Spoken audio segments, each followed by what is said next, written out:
예, 안녕하세요. 오늘부터 4번에 걸쳐서 사이언스 픽션에 대해서 얘기를 하게 될 서울대 영문과의 이동신입니다. 이렇게 유튜브로라도 여러분들을 만나 뵙게 돼서 매우 반갑습니다.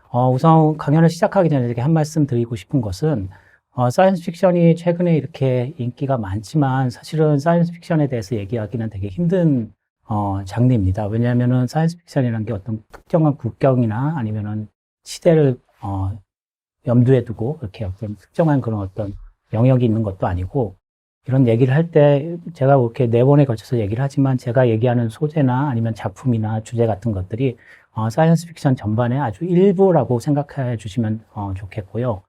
그리고 이제 제 강의를 듣고 관심이 생긴다면 이거를 시작점으로 해서 좀 더 많은 사이언스 픽션을 접하게 되셨으면 좋겠습니다. 첫 번째 강연은 사이언스 픽션 신의 영역인 시간에 돌을 던지다. 여기는 언제인가? 이런 제목으로 시작하겠습니다. 어떻게 보면 단순한 질문이죠.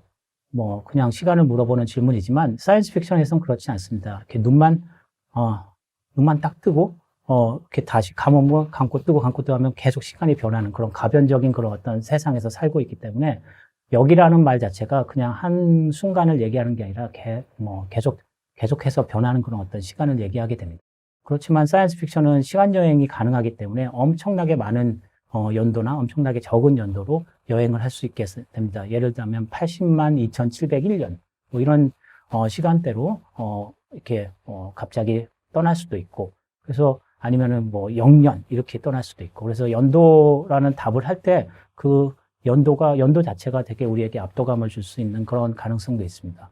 또한 다른 한편으로 인류가 연도를 매기기 이전으로 돌아갈 수도 있고, 아니면 인류가 다 멸망해서 그 연도 자체를 매기는 것이 불가능한 그런 시계로 갈 수도 있죠. 언제라고 답을 들어도 그 언제가 항상 불확실할 수밖에 없습니다. 그래서 여기도 불확실하고 언제도 불확실하고, 이런 불확실한 것을 계속 만들어내는 그런 질문이 여기는 언제인가라는 질문입니다.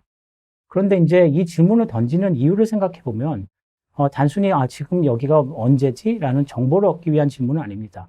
왜냐하면은 이 주인공들이 사이언스 픽션의 주인공들이 어디 가서 이 질문을 던지는 이유는 자기가 지금 낯선 세계에 와서 그 낯선 세계에 도대체 이 세계가 어떤 곳인지 파악하려고 하는 질문이죠. 무슨 소리냐면 역사적 맥락과 어떤 시간적 흐름과 이런 것, 자기가 알고 있는 그런 어떤 개념들을 바탕으로 해서 자신의 위치를 파악하고자 하는 그런 질문입니다. 그래서 어떻게 보면 자기가 알고 있는 것들을 기준으로 해서, 그거를 바탕으로 해서 자신의 위치와 자신의 그런 어떤 자신의 위치와 그 다음에 세상의 모습들을 가늠하려고 하는 질문이죠. 이런 면에서 여기는 언제인가라는 질문은 사실은 어떻게 보면 자기 반영적 질문이라고 할 수 있습니다. 자기 반영적이란 말이 좀 어려울 수도 있지만, 결국에는 자기가 알고 있는 것들을 반영해서 자신의 위치와 자신의 정체성과 그 다음에 자신이 속한 사회에 대해서 물어보는 질문이겠죠. 사이언스 픽션이 이제 역사는 사실 짧지만, 사이언스 픽션이 이제 등장하면서 이 많은 사람들이 초반에는 사이언스 픽션이 대부분 새롭고 낯선 것들을 다루는 이야기이기 때문에 그래서 판타지의 그런 아류 정도로 생각을 했습니다. 하지만 사이언스 픽션이 점점 성장하면서 이게 독립적인 어떤 장르로서 분명히 가치도 있고 그 특징도 있고, 그래서 사이언스 픽션이라는 게 도대체 무엇일까? 그런 자기 반영적인 질문을 던지게 됩니다. 그 질문을 던진 대표적인 학자가 여기 보이는 다코 수빈이라는 학자입니다. 이 사람은 예전에 유고슬라비아 출신의 그런 학자로서 1960년대부터 70년대 사이에 사이언스 픽션에 대한 글을 많이 내면서 이 자기 반영적 질문을 던지고, 그리고 이 사람의 글을 바탕으로 해서 어떻게 보면 지금의 사이언스 픽션의 그런 비평이 생겼다고 할 수 있을 정도입니다. 그래서 그러면 사이언스 픽션의 그런 어떤 비평의 아버지라고 할까? 그런 정도의 사람입니다. 근데 다코 수빈이 이제 그 당시에 60년대, 70년대 이 자기 반영적 질문을 던지면서 고민한 것은 두 가지입니다. 하나는 판타지랑 무엇이 다른지, 두 번째로는 과학기술을 기반으로 한 새로운 것들이 도대체 뭐가 그렇게 중요한지, 이 질문을 두 가지 질문을 갖고 사이언스 픽션의 어떤 자기 반영적 질문을 해서 사이언스 픽션의 그런 어떤 독립성을 세우려고 했던 학자입니다. 수빈이 그러면서 이제 이렇게 거기에 대한 답으로 내오는 그 두 가지 용어가 있는데 그 용어를 하나씩 살펴보겠습니다. 제가 이제 앞으로 이제 4강을 하면서 각 강의마다 용어들을 하나씩 중요한 용어들을 설명을 할 텐데 오늘은 이 두 용어를 갖고 얘기를 해보겠습니다. 첫 번째는 인지적 낯설음이라는 용어입니다. 영어로는 cognitive strangeness라는 그런 인지적 소외라는 말로 번역되기도 하는데 저는 이제 낯설음이라고 번역을 하고 있습니다. 이 말이 좀 어렵죠. 수빈이 이제 설명하면은 이런 설명을 했습니다. 사이언스 픽션은 필요 충분 조건으로 낯설음과 인지의 존재와 상호작용을 가진 문학 장르이다. 더 어렵죠. 그렇지만 이제 좀 풀어주자면 필요 충분 조건. 그러니까 필요하기도 하지만 이것만 있어도 충분한 그런 조건이라는 거죠. 그래서 사이언스 픽션에는 이 두 가지가 항상 같이 있어야 된다라는 얘기죠. 그게 뭐냐면 낯설음과 인지입니다. 근데 낯설음과 인지를 보면은 이게 상반된 거거든요. 낯설은 건 뭔가 새로운 거고 인지라는 거는 여기서는 내가 알고 있는 것이죠. 내가 이미 이해하고 있는 것들. 그러니까 내가 이해하고 있는 것은 낯설지 않고 낯선 거는 내가 이해하지 못하는 것이죠. 근데 이게 분리된 건데 수빈이 얘기하는 거는 사이언스 픽션이라는 장르는 이 두 가지를 항상 동시에 갖고 있고 이 두 가지의 상호작용을 보여주는 문학 장르라고 하는 것입니다. 위의 사진은 여러분 잘 알고 있는 왕자의 게임에 나오는 사진이고 밑에는 이제 트랜스포머라는 영화에서 나오는 한 장면입니다. 둘 다 용이 나오죠. 위에도 용이고 밑에도 용입니다. 근데 판타지에서 용이 나오면은 용은 물론 당시 이 판타지의 세계의 사람들한테도 낯선 그런 존재죠. 저게 뭐지? 라고 하지만 그 사람들은 그 낯설음을 그대로 받아들입니다. 낯설지만 용이 있지. 신화에서 있었으니까 당연히 용이 있지. 라고 받아들이고 그 낯설음을 갖고 뭔가 이게 뭐지라고 고민을 하지 않습니다. 그래서 용은 이미 그 세계의 일부가 나오자마자 일부가 되게 되죠. 그게 판타지의 세계지만 이 사이언스 픽션의 세계에서는 그렇지 않습니다. 왜냐하면 용이 나오면 사람들이 내가 알고 있는 경험적인 세계의 근거였다면 용이라는 게 나올 수가 없는데 왜냐하면 용은 신화적인 그런 어떤 존재이고 그러면 과연 그 용이 진짜 용인가? 라고 생각하게 되는 거죠. 그랬을 때 그걸 설명하는 방식이 그 용이 기계인가 보다 라고 설명할 수도 있고 아니면 용이 외계인인가 보다 라고 설명할 수도 있죠. 그러니까 트랜스포머 같은 건 어떤 외계인 같은 거죠. 기계나. 그렇지만 그 설명이 정확하진 않아요. 왜냐면은 우리가 모르는 어떤 존재이기 때문에. 그래서 그 설명을 통해서 뭔가 알 것 같지만 여전히 그 용은 낯설은 존재로 사이언스 픽션에 남게 됩니다. 이처럼 어떤 새로운 것이 왔을 때 그 낯설음을 그대로 인정하는 것과 그거를 자신이 이미 알고 있던 어떤 인식의 틀로, 다시, 재조정해 보려는 그런 노력을 하면서 계속 그 인지적 낯설음을 유지하는 이런 두 번째 작업을 하는 장르가 바로 사이언스 픽션이라고 할 수 있습니다. 이렇게 인지적 낯설음이 있기 때문에 사이언스 픽션은 판타지랑 다른데 사이언스 픽션은 또 그 새로운 것들을 계속 만들어내죠. 그 새로운 것들이 과학기술을 기반으로 해서 만들어진 새로운 발명품이나 아이디어라고 말씀을 드렸는데 수빈은 그런 것들을 노붐이라고 얘기를 합니다. 노붐이 뭘까요? 노붐은 말 그대로 새로운 것이죠. 근데 사이언스 픽션의 노붐은 조금 다릅니다. 수빈의 설명을 들어보자면 인지적으로 혁신적인 노붐은 총체적인 현상이나 관계로 작가나 독자의 정상적 현실에서 비껴나간다. 노붐의 새로움은 총체적이라는 데 있다. 그 의미는 이야기의 우주 전체, 적어도 중대하게 중요한 측면들의 변화를 포함한다는 것이다. 라고 이렇게 설명을 하고 있습니다. 어렵지만 사실은 쉽게 말하자면 어떤 새로운 것이 왔을 때 그냥 새롭고 신기하다 정도가 아니라 그 새로운 거 하나 때문에 우리의 세계관, 우주관이 다 바뀔 정도의 그런 영향력을 미친다는 것입니다. 그리고 이 노붐을 잘 만들어낸 작품이야말로 진정한 사이언스 픽션이라고 수빈은 얘기합니다.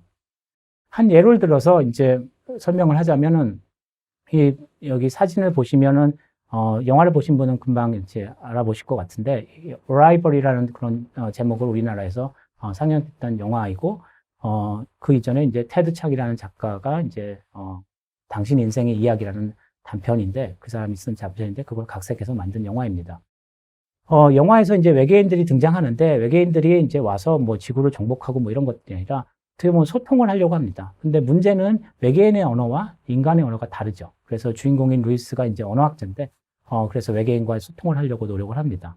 근데 그래서 이제 외계인의 언어를 배우려고 하는데 이게 그냥 언어만 배우는 것이 아니라 이 외계인의 언어가 인간의 언어와 다른 점이 그들이 다른 시간관을 갖고 있다는 것입니다. 인간의 언어는 인간이 이제 단선적 시간관으로 원인, 결과, 뭐 이런 인과관계를 통해서 이렇게 이루어진다면 외계인은 이런 순환적 시간관을 갖고 있습니다. 그래서 이게 앞뒤를 정할 수 없는 거죠. 뒤인 게 뒤게 되고 뒤게 앞이 되고, 그러니까 모든 게 그냥 같은 그런 어떤 그 고리에 담겨져 있는 그런 상태입니다. 그래서 결국에는 이 영화에서 보면은 이 주인공이 외계인의 언어를 배우죠. 근데 그게 언어를 배우는 게 새로운 언어를 배우는 정도가 아니라 그 언어를 배움으로써 외계인의 시간관을 배우고, 그 다음에 그 외계인의 시간관을 배움으로써 외계인의 세계관을 배우고, 그 결과로 이 주인공은 이 세상을 다르게 볼 수밖에 없습니다. 그래서, 영화를 보시면 아시겠지만, 이 사람에게는 지금 우리가 생각하는 과거, 현재, 미래의 부분이 없고, 모든 시간대가 동시에 존재하는 것처럼 보이게 됩니다. 이런 게 바로 노붐이죠. 그렇다면 사이언스 픽션에서 가장 최고의 노붐은 무엇일까? 하는 질문을 던질 수 있습니다. 그 질문에 다른 분들, 많은 분들이 다른 답을 할 수 있겠지만, 제가 보기에는 사이언스 픽션의 가장 최고의 노붐은 바로 타임머신입니다. H.G. 웰스의 작품이죠. 타임머신이라는 작품에 나오는 시간기계, 한마디로, 타임머신이죠. H.G. 웰스가 이제 이 작품을 썼는데, 이제 이거는 또 사이언스 픽션이 도대체 언제 시작됐나라는 질문하고 좀 관계가 있습니다. 제가 생각하는 첫 번째 작품은 이 타임머신입니다. 1895년에 쓰여진 작품이고요. 여기서 이제 말 그대로 시간여행을 하죠. 근데 여기서 중요한 거는 시간여행을 기계를 통해서, 타임머신이라는 기계를 통해서 여행을 한다는 점입니다. 이게 왜 중요하냐면 기계를 만들었다는 거는 이제 인간이 그 무언가를 통제할 수 있고, 근데 그 기계를 통해서 시간을 통제할 수 있는 거죠. 그래서 이 웰스의 시간여행, 타임머신은 이전의 우리가 갖고 있던 시간의 생각, 그런 신비로운 시간에 대한 생각을 완전히 뒤엎는 그런 어떤 노붐이라고 할 수 있습니다. 시간 자체는 여전히 인간이 어떤 시간의 흐름 자체는 우리가 이제 어쩔 수 없는 인간의 통제에서 벗어나 있는 그런 거였습니다. 그래서 이제 아침이 되고 밤이 되면 거기에 맞춰서 살 수밖에 없죠. 그거를 이렇게 바꿀 수 있는 그런 어떤 능력이 없었고, 봄, 여름, 가을, 겨울 이랬을 때 이 계절에 맞춰서 살 수밖에 없는 거였고. 이게 이제 어떻게 보면은 그 이전의 삶이었는데 19세기 후반에 새로운 발명품이 하나 나옵니다. 어떤 사람들은 이 발명품이 근대 사회에서 가장 중요한 발명품이라고 합니다. 그 발명품은 바로 전구입니다. 왜 전구가 그렇게 중요한 발명품이냐 하면은 에디슨이 이제 발명함으로써 이 낮과 밤의 그런 시간적 흐름을 완전히 이제 그 흐름에서 살 필요가 없는 게 되었죠. 왜냐하면 밤도 마치 낮처럼 살 수 있는, 그래서 낮에 하던 일을 이제 밤에도 할 수 있는, 물론 이제 약간 착각이죠. 그럼에도 불구하고 사람들은 이제 내가 낮과 밤이라는 시간의 흐름과 상관없이 내 삶을 살 수 있는, 그래서 내 삶을 내 마음대로 통제할 수 있는 가능성이 생겼구나라고 생각하기 시작합니다. 말하자면 전구로 어떤 시간관이 바뀌는 거죠. 마찬가지로 이 시간기계는 웰즈의 타임머신은 기존의 신비로운 시간을 완전히 바꿔놓는 그런 노붐이라고 할 수 있습니다. 결국에는 우리가 익숙하던 세계를 되게 낯설게 만드는 그런 어떤 결과를 내는 것이죠. 근데 여기는 또 역설이 있습니다. 이게 타임머신이라는 작품이 갖고 있는 어떤 사이언스 픽션으로서의 아주 큰 어떤 가치인데, 무슨 소리냐면 이게 시간을 공간화시켜서 이게 우리가 기존에 생각하던 시간과 다른 세계, 낯선 세계를 만들어냈지만 동시에 우리가 공간 내에서 이렇게 왔다 갔다 움직이는 건 우리에겐 되게 익숙한 그런 행동입니다. 왜냐하면 공간을 움직이듯이 이제 시간을 움직이게 되니까. 그래서 낯설지만 동시에 또 익숙한 세계. 이게 시간 기계로 가능한 세계입니다. 이게 인지적 낯설음의 그런 어떤 가장 좋은 예의죠. 이게 낯선 세계 같은데, 근데 그 세계를 움직이는 방식은 우리가 아주 익숙한 방식으로 움직이게 되고. 그래서 이 낯설음과 인지적인 알고 있는 것의 그런 어떤 이 간극이랄까? 이런 게 되게 이렇게 막 미세하게 움직이는, 그래서 이 인지적 낯설음이 계속 유지되는 세계가 시간여행자의 세계입니다. 웰스의 타임머신은 그 작품은 시간에 대한 기계를 만듦으로써 시간관을 바꾸는 거와, 그 다음에 역사관에 대한 그런 어떤 고민들, 이런 것들을 동시에 하는 그런 작품입니다. 그래서 시간관에 대해서 엄청나게 그런 어떤 새로운 노붐을 가져다 준 그런 작품이라고 할 수 있겠지만, 따지고 보면 또 웰스의 작품은 시간관에 대해서는 그렇게 새로운 게 없습니다. 무슨 말씀이냐면, 웰스의 작품이 상정하는 시간관은 이 단선적 시간관이죠. 이 과거, 현재, 미래가 딱 정해져 있고, 그래서 그 관계가 인과적인 관계로 이루어진, 우리에겐 되게 익숙한 그런 어떤 시간관이죠. 시간 여행 자체는 여전히 새로운 것임에도 불구하고, 단전적 시간관을 차용한 이 SF들이 되게 익숙해지고, 되게, 어떻게 보면 좀 단순해지고, 이런 거죠.